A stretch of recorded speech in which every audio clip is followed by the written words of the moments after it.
Hello and welcome guys, welcome to the study social work. आज हम फिर से स्वागत करते हैं आप सबको एक नए टॉपिक के साथ जिसका नाम है प्रिंसिपल ऑफ सोशल एक्शन। और ये टॉपिक बहुत बहुत इम्पोर्टेंट है।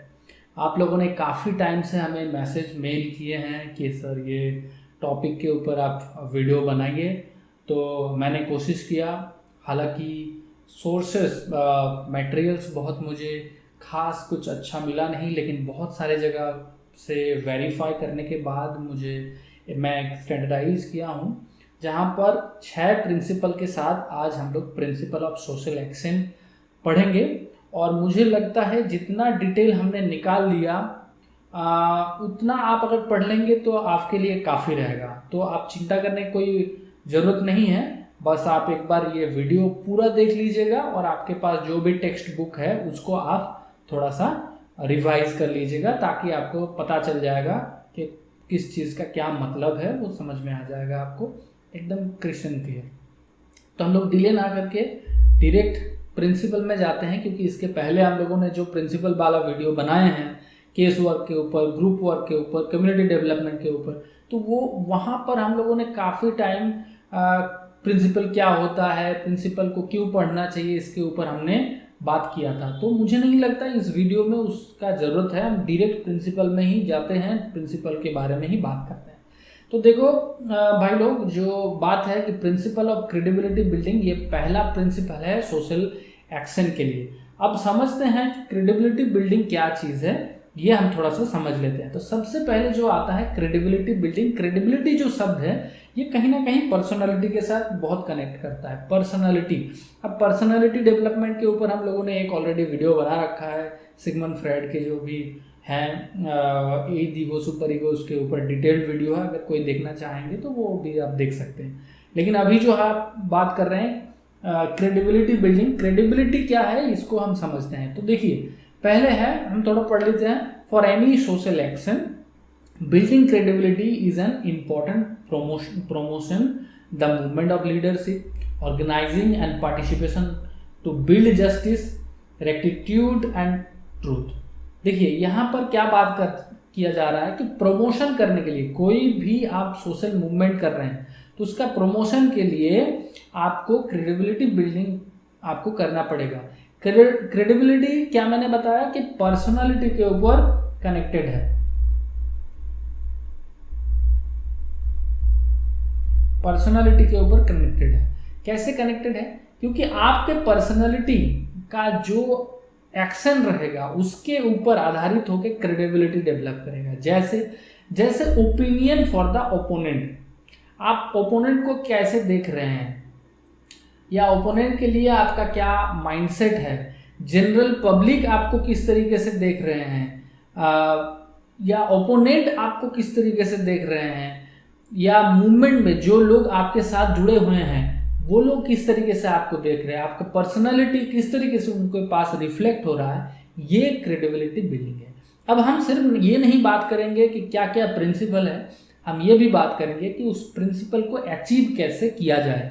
ठीक है, तो जब हम बात करते हैं प्रिंसिपल ऑफ क्रेडिबिलिटी बिल्डिंग, तो प्रिंसिपल ऑफ क्रेडिबिलिटी बिल्डिंग के लिए gesture to goodwill towards the opponent is very important. इसका क्या मतलब है, एग्जाम्पल दे के समझते हैं, आसान हो जाएगा। आजकल हम जब टीवी देखते हैं, कोई न्यूज़ चैनल देखते हैं, तो एक चीज़ हमें बार बार दिखता है, वो है डिबेट शो। और डिबेट शो में क्या होता है जी कि यहाँ पर एक सज्जन बैठे रहते हैं, यहाँ पर एक सज्जन बैठे रहते हैं, और दो अलग अलग पॉलिटिकल पार्टी से होता है। हो सकता है मैंने यहाँ मार्क कर दिया ए बी नहीं लिख सकते, बी सी नहीं, वो भी नहीं लिख सकते, तो एक्स वाई हम लिख देते हैं ताकि कोई भी रियल पार्टी के साथ कनेक्ट ना हो पाए। तो एक्स और वाई पार्टी के मेंबर बैठे हुए हैं और एक दूसरे लोगों ने गाली देना शुरू कर दिया। शुरू से आखिरी तक इनका यही पर्पस कि आप गलत मैं सही, और बहुत ही खराब लैंग्वेज भी यूज होता है आज के दिन में, टू बी वेरी ऑनेस्ट। तो ये क्या है, इसमें हो रहा है क्या, एक्चुअली जो क्रेडिबिलिटी है ना उस पॉलिटिकल मेंबर का, वो लीडर का, वो घट रहा है। क्योंकि जो जनता है वो देख रहे हैं, वो सेटिस्फाइड नहीं है उनके बात से। हो सकता है कि उसका पर्सनल लगाव है उस पर्टिकुलर पार्टी के लिए, तब जाके उनको एक्सेप्ट कर रहे हैं। लेकिन जो तरीका है बात करने का वो उनको एक्सेप्ट नहीं कर रहे, वो इंडिविजुअल से कनेक्ट नहीं कर पा रहा है। हो सकता है वो पार्टी के लिए वो सुन रहा है, या न्यूज़ चैनल को वो देखना पसंद करता है, या उसके पास ऑल्टरनेटिव नहीं है इसीलिए देख रहा है। तो समझिए प्रॉब्लम को। बात यह है कि जब वो कनेक्ट नहीं कर पा रहा है, उसका क्रेडिबिलिटी नहीं है, फिर भी देख रहे हैं, तो उसके पास ऑप्शन नहीं है। लेकिन हालांकि ऐसा होना नहीं चाहिए। क्रेडिबिलिटी बिल्डिंग करने के लिए आपको सही ढंग से, मतलब आपका बात तो रखेंगे जरूर, लेकिन दूसरे का बात भी आपको सुनना है। आप सही बोल रहे हो इसका मतलब बाकी लोग गलत, ये नहीं है। तो इस तरीके से gesture of goodwill towards the opponent ये आपको रखना पड़ेगा। दूसरा है एग्जाम्पल सेटिंग, और ये एग्जाम्पल सेटिंग आपको करना पड़ेगा दूसरे के लिए, दूसरा भी आपके लिए करेगा। मतलब आपका जिस तरीके का पर्सनैलिटी होगा उसके आधार पे आपको एग्जाम्पल सेट किया जाएगा, है ना। Selection of typical and urgent fail problem for the struggle. अब देखिए ये बहुत इंपॉर्टेंट चीज है कि selection of typical urgent fail problem for the struggle. हम जिस चीज के ऊपर अपना मूवमेंट स्टार्ट कर रहे हैं, जिस चीज को लेके हम मूवमेंट कर रहे हैं, या हम जिस चीज के लेके हम सोशल एक्शन कर रहे हैं, वो इशू क्या है, वो क्या कितना प्रैक्टिकली ओरिएंटेड है, वो कितना अर्जेंट है कम्युनिटी के लिए, उसके ऊपर डिफाइन करेगा आपका क्रेडिबिलिटी, आपका मूवमेंट का क्रेडिबिलिटी।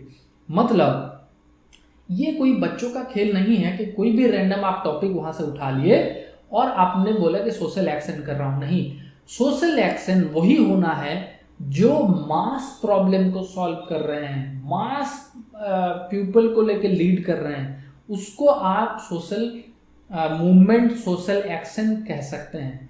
हालांकि जो लीडर है उसको अगर पर्सनली वो प्रॉब्लम ज़्यादा भाता नहीं है, या पर्सनली उस प्रॉब्लम से वो ज़्यादा कनेक्ट नहीं कर पाता है, तब भी कोई जाता आता नहीं है। लेकिन वो बेटरमेंट फॉर ऑल पीपल होना चाहिए, बेटरमेंट फॉर मास पीपल होना चाहिए, बेटरमेंट फॉर एवरीवन होना चाहिए, या मोस्ट ऑफ द पीपल होना चाहिए। तो जाके वो जो सिलेक्शन ऑफ द क्वेश्चन है वो इंपॉर्टेंट करेगा, वो काम आएगा।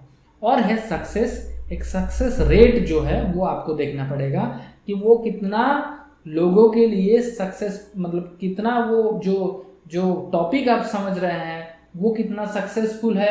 आप जो मूवमेंट पहले किए हैं वो आपका पर्सनालिटी में कितना सक्सेस रेशियो है, उसके आधार पे आपका क्रेडिबिलिटी डेवलप होगा। तो ये है क्रेडिबिलिटी डेवलपमेंट। थोड़ा आगे जाते हैं। दूसरा चीज़ ये आपको बता देते हैं कि सोशल एक्शन का जो भी प्रिंसिपल है, वो पुराना जो प्रिंसिपल था, मतलब case work, group work, community development के जो केस वर्क था उससे टोटली डिफरेंट है। आप उससे कनेक्ट नहीं कर पाएंगे। जब हम लोग केस वर्क, ग्रुप वर्क पढ़ रहे थे तो उसका जो प्रिंसिपल होता था लगभग सिमिलर होता था, लेकिन यहाँ पर आपको उस तरीके का सिमिलरिटी नहीं दिखेगा। क्यों?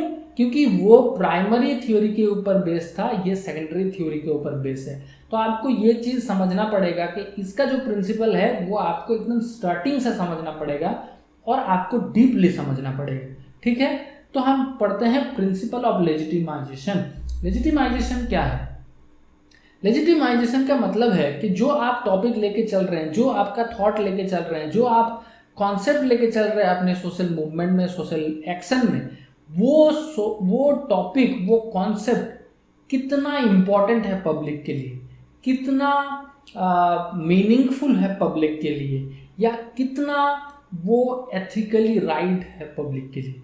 जितना ज़्यादा मीनिंगफुल होगा, जितना ज़्यादा एथिकली राइट होगा, जितना ज़्यादा कनेक्ट कर पाएगा पीपल, उतना चांसेस रहेगा आपका मूवमेंट को सक्सेस होने के लिए, उतना चांसेस रहेगा आपका जो सोशल एक्शन हो वो सक्सेस हो जाए। तो यहाँ पर देखिए, जो भी हम लेजिटिमाइजेशन का बात करेंगे उसको अचीव करने के लिए कुछ अप्रोचेस है। तो पहला जो अप्रोच है वो है थियोलॉजिकल रिलीजियस अप्रोच। अब जब रिलीजियस कॉन्सेप्ट का बात आता है तो आप ये समझ लीजिए कि हर धर्म में, हर रिलीजियस कॉन्सेप्ट में एक ही जिस्ट होता है, वो होता है ह्यूमैनिटी के ऊपर डेवलपमेंट करना, कम्युनिटी के डेवलपमेंट करना, लोगों के स्वार्थ में काम करना, अच्छा के लिए काम करना, है ना। तो जो धर्म का कॉन्सेप्ट है वो कॉन्सेप्ट बहुत ही प्योर और एथिकली परफेक्ट भी है, लेकिन आजकल जो है कहीं कहीं आप धर्म के आधार पर लोगों को गलत समझाया जाता है और गलत तरीके से उसको लीड किया जाता है। हम उसका बात नहीं कर रहे हैं। मतलब आप जब बड़े हुए थे, जब कोई आप जन्म लिए, उसके बाद आपका बिलीफ एक धर्म के ऊपर हुआ, आपके माता पिता आपको सिखाए, तो वहाँ से शुरू हो गया आपका जर्नी सही और गलत का। तो अगर आप याद करेंगे आपके जीवन में सही और गलत का फर्क सबसे पहले आपका रिलीजियस कॉन्सेप्ट से ही आपके पास आया था। तो इसका मतलब है जो चीज़ रिलीजियस कॉन्सेप्ट के साथ टाई अप होके चल सकता है, उस जिस्ट में समा सकता है, वो आपका मूवमेंट में भी इम्प्लीमेंट ला सकता है। आप कनेक्ट कर पा रहे हैं जो मैं समझाने की कोशिश कर रहा हूँ? तो यही है, जो लीडर रिलीजियस एथिकल वैल्यू के साथ आपका मूवमेंट को लीड करता है वो कहीं ना कहीं ज़्यादा देर तक, ज़्यादा सस्टेनेबल और ज़्यादा लोगों तक पहुंच पाता है। क्यों? क्योंकि हमारा जो कंट्री है या हर कंट्री में रिलीजियस कॉन्सेप्ट एक बड़ा कॉन्सेप्ट होता है और सोशल वर्क के लिए इसको आपको एक्सेप्ट करना ही पड़ेगा, आपका मन हो या ना हो, है ना। तो जी, जब हम अगर एग्जाम्पल के थ्रू देख पाए, जब हमारा ये फ्रीडम फाइट हुआ था, तो आप देख सकते हैं कि देश को एक रिलीजियस कॉन्सेप्ट के अंदर हम बोलते थे कि ये मातृभूमि है और उसको एक आकार, एक रूप भी दिया जाता है कि माँ दुर्गा के तरह हमारे भारत माता है, और उसको पूजा करके हम लोग जब फ्रीडम फाइट के जब टाइम था, उसको पूजा करके उसमें शपथ लेना, उसके आधार पे चलना, उस सिद्धांत को आगे बढ़ाना, तो कहीं ना कहीं रिलीजियस कॉन्सेप्ट के साथ उसको जोड़ के देखा जाता था। तो यहाँ पर भी जब गांधीयन कॉन्सेप्ट है या जो भी फ्रीडम फाइट का कॉन्सेप्ट है, तो जब ब्रिटिश के अगेंस्ट में लड़ रहे थे तो लोगों के लिए स्ट्रॉन्ग फीलिंग था कि हम धर्म के साथ हैं। ठीक है, वो लोग जो कर रहे हैं वो धर्म के साथ नहीं है, हमारे साथ इनजस्टिस हो रहा है, तो हम धर्म के साथ हैं। तो कहीं ना कहीं प्रिंसिपल ऑफ लेजिटिमाइजेशन उसके साथ कनेक्ट हो रहा था। अब दूसरा चीज, मॉरल अप्रोच। मॉरल अप्रोच क्या है? मॉरल अप्रोच वो है जो आपके लिए सही है तो दूसरे के लिए भी वही एप्लीकेबल है। जैसे मान के चलिए, अगर आप बोल रहे हैं कि मेरे लिए एजुकेशन इंपॉर्टेंट है, मेरा बच्चे को एजुकेशन मिलना चाहिए, तो इसका मतलब है दूसरे के बच्चे के लिए भी सेम रूल अप्लाई होगा, तो दूसरे के बच्चा भी एजुकेशन को ही फॉलो करेगा। तो अगर हम बात करते हैं चाइल्ड लेबर का, मॉरल अप्रोच में चाइल्ड लेबर नहीं आता है, क्योंकि एक बच्चे को स्कूल जाना चाहिए कि उसको चाइल्ड लेबर करना चाहिए? क्या करना चाहिए? उसको स्कूल जाना चाहिए, है ना। वो एक सर्टेन एज तक उसको स्कूल जाना चाहिए, उसके बाद जब काम करने का टाइम आएगा तो सबको पता है काम करना ही है। तो वो मॉरल अप्रोच के साथ कनेक्टेड है, आप समझ पा रहे हैं? तो जो मॉरल अप्रोच है वो आपके लिए जो है दूसरे के लिए भी वही है। तो कहीं ना कहीं वो फंडामेंटल राइट्स को वायलेट कर रहा है और वो मॉरली सही भी नहीं है कि कोई बच्चा, जो बच्चे का टाइम है एजुकेशन पाने के, उस टाइम वो काम कर रहा है। तो वो इस तरीके से मॉरल अप्रोच को इम्प्लीमेंट कर सकते हैं लेजिटिमेशन के अंदर। अब आता है लीगल टेक्निक। लीगल टेक्निक का जब हम बात करेंगे तो वहाँ पर कॉन्स्टिट्यूशन आ जाता है, वहाँ पर टर्म एंड कंडीशन आ जाता है, वहाँ पर हर देश का जो अपना सिस्टम है, रूल है, वो इन्वॉल्व हो जाता है। तो जब हम बोलते हैं हेल्थ फॉर ऑल, यहाँ पर देखो हेल्थ फॉर ऑल हम बात करते हैं। हेल्थ फॉर ऑल क्या है? हमारा फंडामेंटल राइट्स है। हमें गवर्नमेंट प्रोवाइड करता है, एक हेल्थ सेटअप प्रोवाइड करता है, हॉस्पिटल प्रोवाइड करता है, क्योंकि ये हमारा फंडामेंटल राइट्स है। हमें एक देश में हम हैं तो वहाँ पर सबके लिए हेल्थ का फैसिलिटी भी होना चाहिए। तो ये आप लीगल एस्पेक्ट्स में देख सकते हैं, जिसको कॉन्स्टिट्यूशन भी राइट बोलता है। तो तीन चीज आपने समझ लिया लेजिटिमाइजेशन में। एक है जो आप रिलीजियस कॉन्सेप्ट के साथ जोड़ के देख सकते हैं, जो मॉरल अप्रोच के साथ देख सकते हैं, जो लीगल टेक्निकल अप्रोच। तो जब अभी इसी को फिल्टर लगा देंगे तो आपको पता चल जाएगा कि कौन सा चीज सोशल मूवमेंट बन सकता है, कौन सा चीज सोशल मूवमेंट नहीं बन सकता है। अगर ऐसा कोई कॉन्सेप्ट है जिसको कॉन्स्टिट्यूशन राइट ही नहीं देता है, जो आपके धर्म के भी खिलाफ है और जो आपका मॉरल अप्रोच में भी नहीं आता है, उसको आधार करके आप नहीं बना सकते हो, है ना, आप सोशल एक्शन उसको नहीं कर सकते हो, लोग उसको एक्सेप्ट ही नहीं करेगा। तो ये बात है। चलो हम थोड़ा आगे बढ़ते हैं। अगर अब हम पढ़ते हैं principle of dramatisation. Principle of dramatisation एक बेहतरीन प्रिंसिपल है सोशल एक्शन का, और आपने अभी तक बहुत सारे ऐसे सोशल मूवमेंट देखे हैं जिसका ड्रामेटाइजेशन आपके आंखों के सामने हुआ है, आपने फील किया है। जब हम एग्जाम्पल देंगे तो समझ पाएंगे। देखिए, पहले तो समझते हैं ड्रामेटाइजेशन क्या होता है। ड्रामेटाइजेशन वो होता है जब कोई भी चीज़ को, कॉम्प्लेक्स चीज़ों को इजी तरीके से लोगों के पास इंटरटेन माध्यम से या सरल तरीके से, आसान तरीके से उनके पास पहुंचाया जाए, वो है ड्रामेटाइजेशन। हम आपको बताते हैं। अब मान के चलिए कोई सॉन्ग है, गाना है, जिस गाने में एजुकेशन फॉर ऑल ये कॉन्सेप्ट को गाने बना के आपके पास पहुंचाया गया है, तो वो आप गाना सुने और बहुत आसान तरीके से आप कन्विंस हो जाएंगे कि हाँ, education for all is mandatory for everyone. तो ये क्या है, सरल तरीके से जो रिक्वायरमेंट है, जो मैसेज है, वो आप तक ट्रांसमिट हो गया। तो जब भी कोई सोशल मूवमेंट होता है तो मास लेवल तक वो इंफॉर्मेशन को एक्सचेंज करना पड़ता है। तो इसीलिए जो ड्रामेटाइजेशन है वो बड़ा हेल्प करता है। तो ये प्रिंसिपल, इसको भी प्रिंसिपल में ऐड किया गया है ताकि ये चीज़ रहे, ये चीज़ इम्प्लीमेंट किया जाए, और इसको ध्यान में रखते हुए। तो आप जैसे सॉन्ग कह लेंगे, पावरफुल स्पीचेस कह लेंगे, बॉयकॉट आज के दिन में बहुत ट्रेंड है, स्लोगन है, रोल ऑफ वुमेन। देखिए, स्लोगन जो है वो क्या होता है, बहुत कैची लाइन होता है और वो कस्टमाइज होता है, और हर मूवमेंट के अपना अपना स्लोगन होता है। ऐसा नहीं है कि एक ही स्लोगन हर मूवमेंट में चल रहा है, नहीं होता है ना। तो आप अगर हमारा फ्रीडम फाइट का भी आप देखेंगे तो उस टाइम भी ऐसा बहुत सारे स्लोगन था जो हर इंसान को रिप्रेजेंट करता था। तो कहीं ना कहीं वो बहुत कैची है, कनेक्टेड है, इजीली लोगों के पास तक पहुंच जाता है और लोग उसका रिस्पॉन्स करते हैं। पार्टिसिपेशन, आज के दिन में अगर हमें बोला जाए कि तुम मुझे खून दो मैं तुम्हें आज़ादी दूंगा, झट से हमारे दिमाग में आ जाएगा सुभाष चंद्र बोस। और खून देने का मतलब है उनको सपोर्ट देना, उनका अपना लेवर देना उनके लिए, देश के लिए, ताकि वो हमारे लिए आज़ादी ला पाए।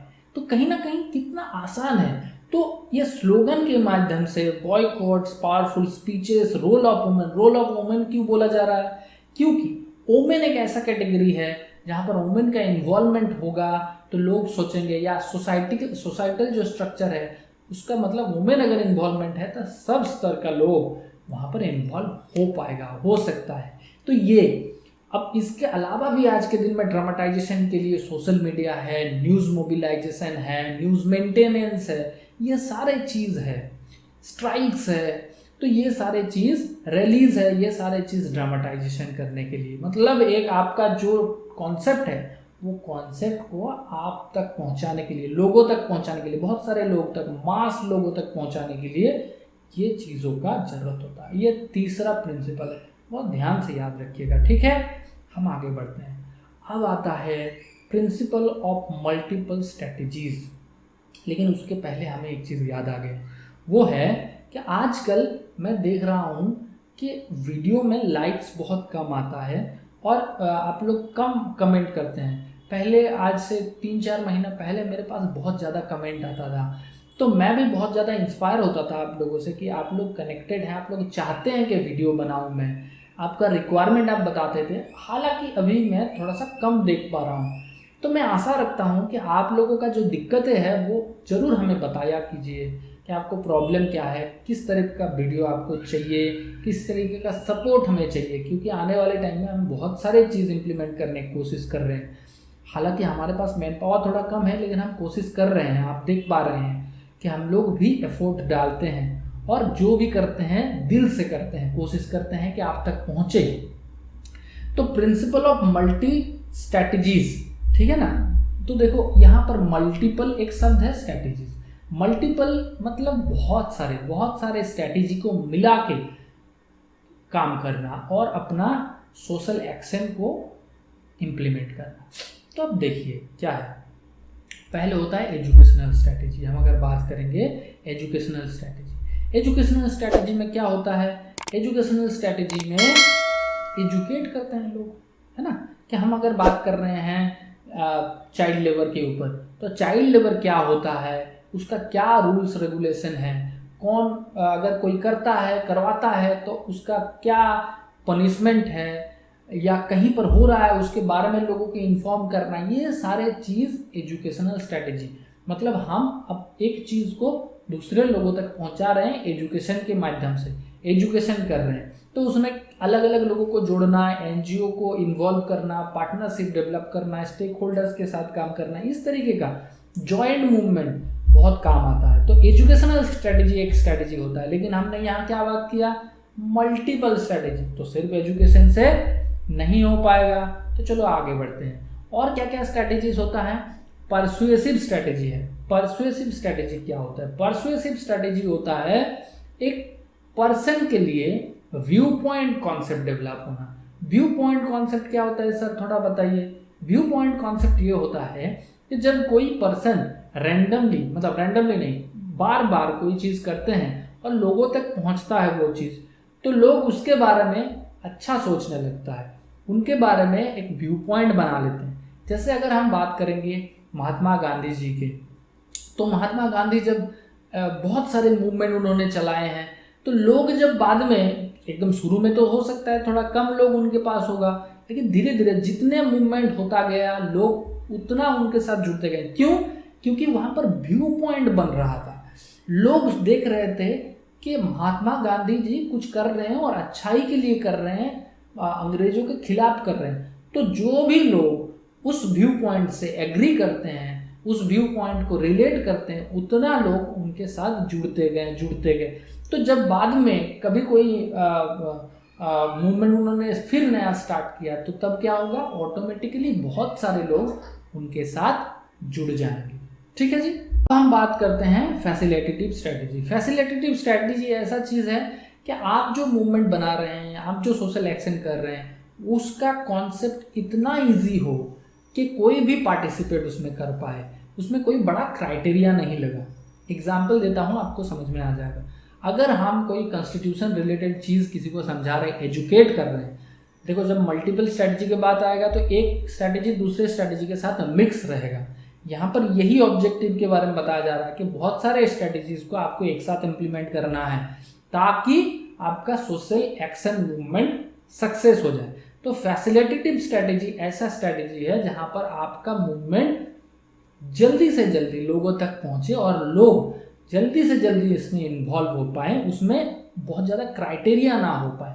जैसे हम एजुकेशनल स्ट्रैटेजी में बात करते हैं तो वहाँ पर क्या होता है, लोगों को एक मिनिमम एजुकेशन का ज़रूरत होता है ताकि आपका बात समझ पाए। अगर मैं आज किसी को कॉन्स्टिट्यूशन के बारे में बताऊंगा कि क्या क्या रूल रेगुलेशन है हमारे फंडामेंटल राइट्स में, तो लोगों को समझना भी पड़ेगा कि कॉन्स्टिट्यूशन क्या है। लोगों के पास अगर इतना भी एजुकेशन नहीं रहेगा तो आप कितना शुरू से स्टार्ट करेंगे, तो वहाँ पर क्या होगा, बैरियर हो जाएगा। तो आपका जो मूवमेंट है, आपका जो सोशल एक्शन है, वो जितना ईजी रहेगा, कोई भी लेवल का लोग अगर इन्वॉल्व हो पाए तो उसको आप बोलते हैं फैसिलिटेटिव स्ट्रैटेजी। सबके लिए फैसिलिटेट कर रहे हैं आप। जैसे कि आप अगर एग्जाम्पल बात करेंगे तो गांधी जी का जो सॉल्ट सत्याग्रह था वो अलाउ करता था इलिटरेट लोग को भी उसमें इन्वॉल्व होने का। क्यों? क्योंकि उसमें फंडामेंट्स कुछ नहीं है कि समंदर के पानी से नमक बनाना है, तो वो जितना लो लेवल का लोग हो उतना वो अच्छा बना पाएगा, उतना अच्छा कर पाएगा काम। और कहीं भी कोई भी लेवल का लोग उसमें इन्वॉल्व हो पाएगा। उसमें कोई क्राइटेरिया नहीं है, खुद अपना नमक बनाओ, खुद वहाँ से खाओ, दूसरे से नमक खरीदना ना पड़े या अंग्रेज जो नमक बना रहे थे उसको ना लेना पड़े, इजी। तो ये है फैसिलिटेटिव स्ट्रैटेजी। अब है पावर स्ट्रैटेजी। पावर स्ट्रैटेजी समझ लीजिए, पावर स्ट्रैटेजी वो स्ट्रैटेजी है जहाँ पर आपका जो गोल है, जो आपका अचीवमेंट है, वो एक प्रेशर क्रिएट करता है। मतलब जो गवर्नमेंट है उसके लिए या जिसके अगेंस्ट में आप कर रहे हैं ये मूवमेंट, उसको एक ऐसा प्रेशर क्रिएट करता है कि वो आपके इम्पैक्ट में आ जाए। तो ये है पावर स्ट्रैटेजी। तो ये सेम चीज़ गांधीयन कॉन्सेप्ट में भी आपको देखने को मिल जाएगा, जो गांधी जी कभी भी डायरेक्ट चार्ज किसी को नहीं किए हैं, किसी के ऊपर वायलेंस नहीं क्रिएट किए हैं, लेकिन हर बार उनका जो मूवमेंट है वो प्रेशर क्रिएट करता था। तो ये है पावर स्ट्रैटेजी। ठीक है जी, हम थोड़ा और आगे बढ़ते हैं। देखिए जो 4 नंबर प्रिंसिपल है, 4 प्रिंसिपल के बाद से थोड़ा जो प्रिंसिपल का जो है ना वो थोड़ा कम्प्लेक्स हो जाता है।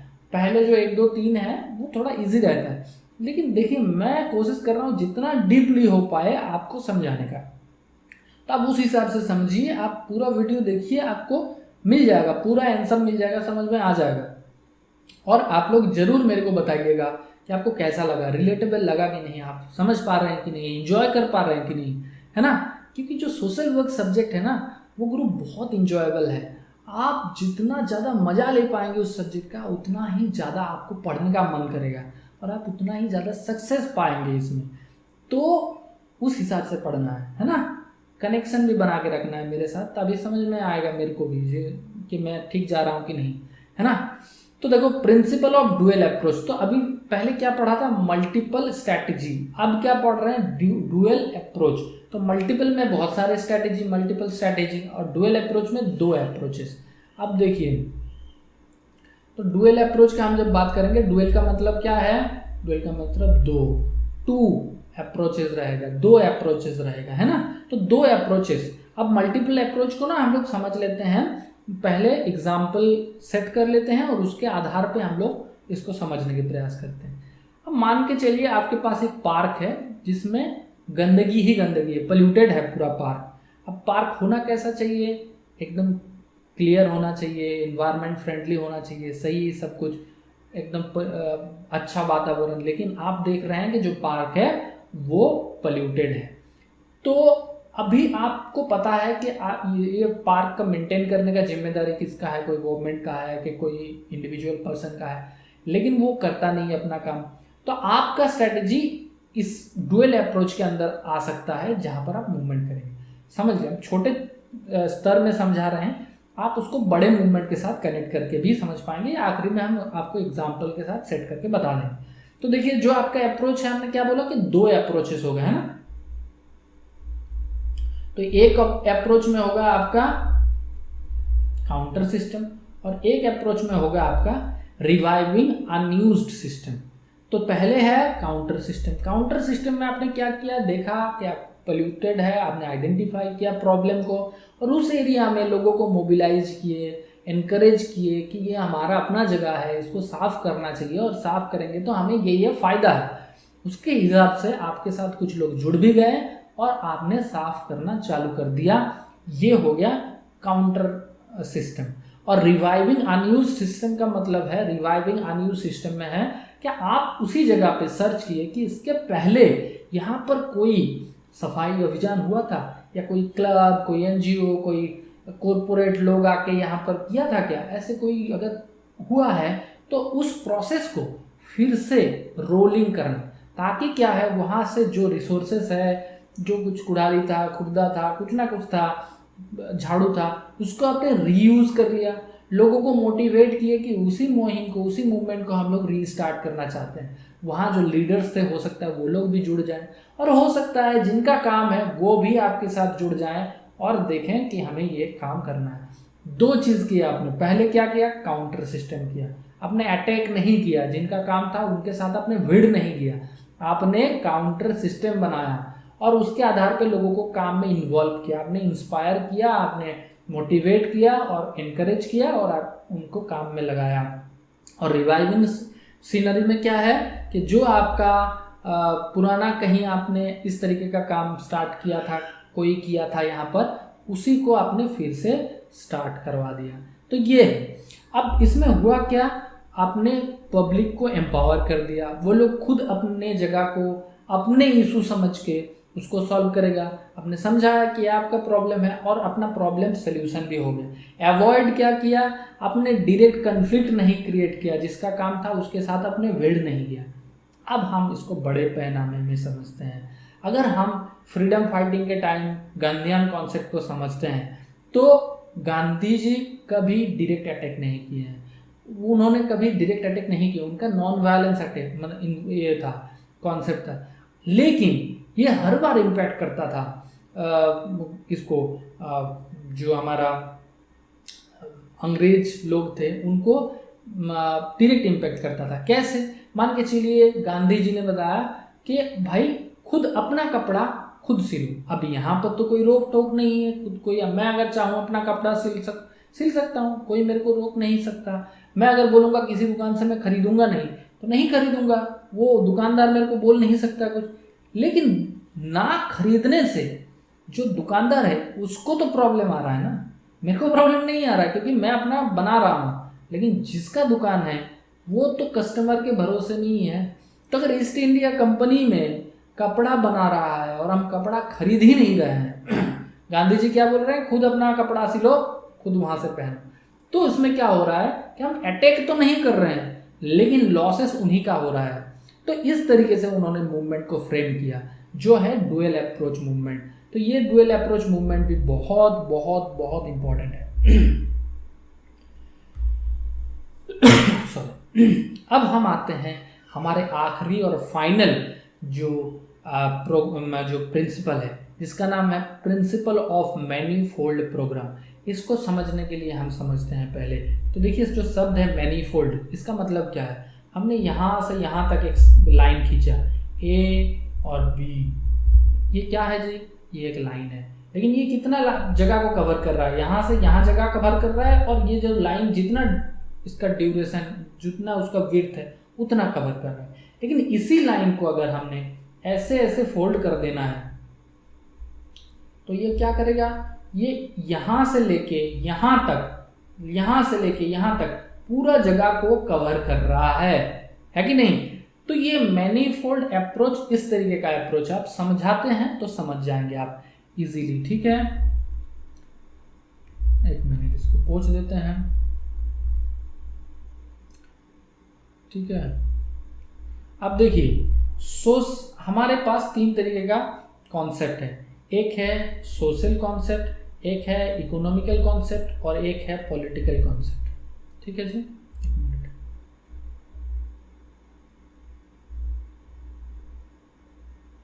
हाँ तो ठीक है।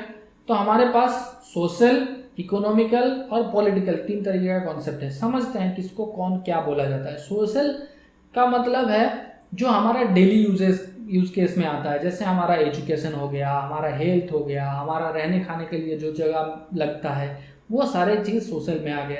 इकोनॉमिक का मतलब क्या हो गया, जो लाइवलीहुड के लिए जो चीज़ चाहिए होता है वो सारे इकोनॉमिक में आता है, जैसे कि बिजनेस करना, जॉब करना, livelihood development, alternative livelihood development, ये सारे चीज़।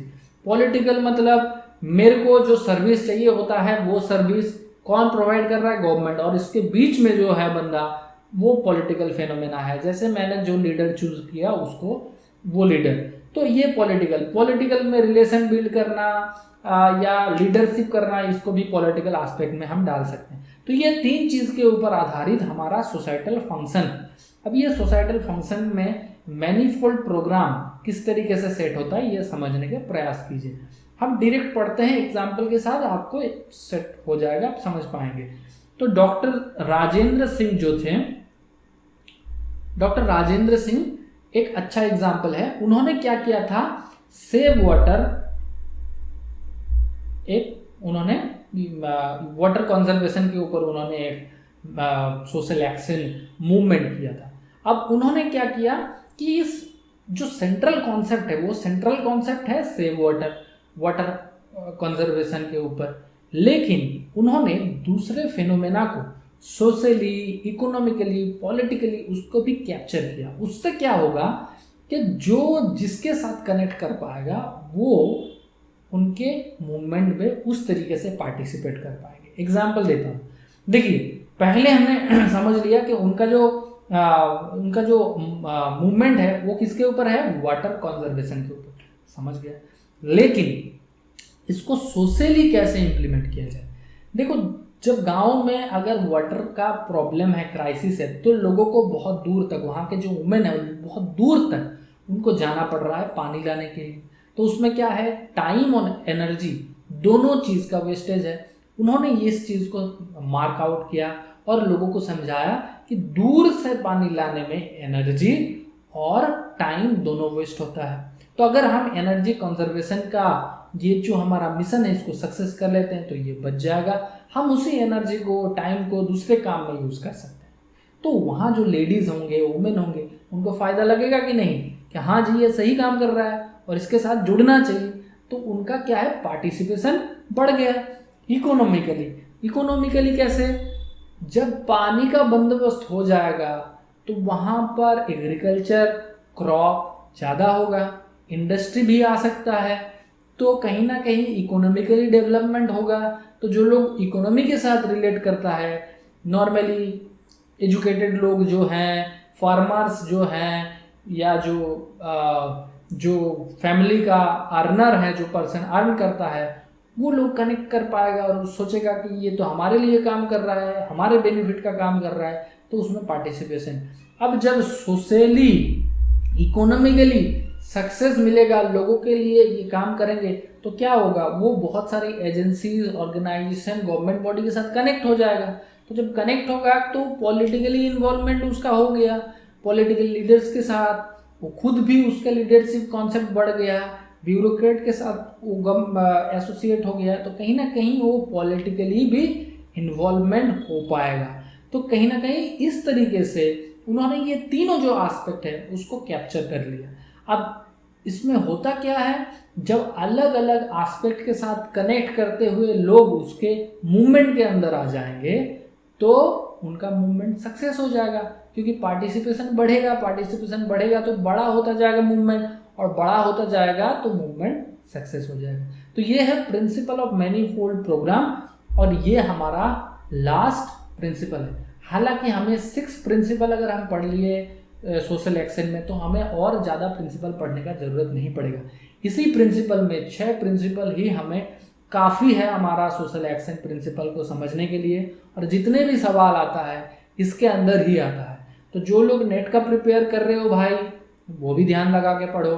जो MSW कर रहे हैं उनके लिए कॉन्सेप्ट क्लियरेंस होना चाहिए। तो मैंने डीपली डिटेल समझाने के लिए दोनों कैटेगरी के लोगों के लिए हमने आज का ये जो कॉन्सेप्ट है उसको प्रिपेयर करवाया, ताकि आपको हर टाइप के एजुकेशन के लिए, हर टाइप के एग्ज़ाम के लिए आपको फ़ायदा करे।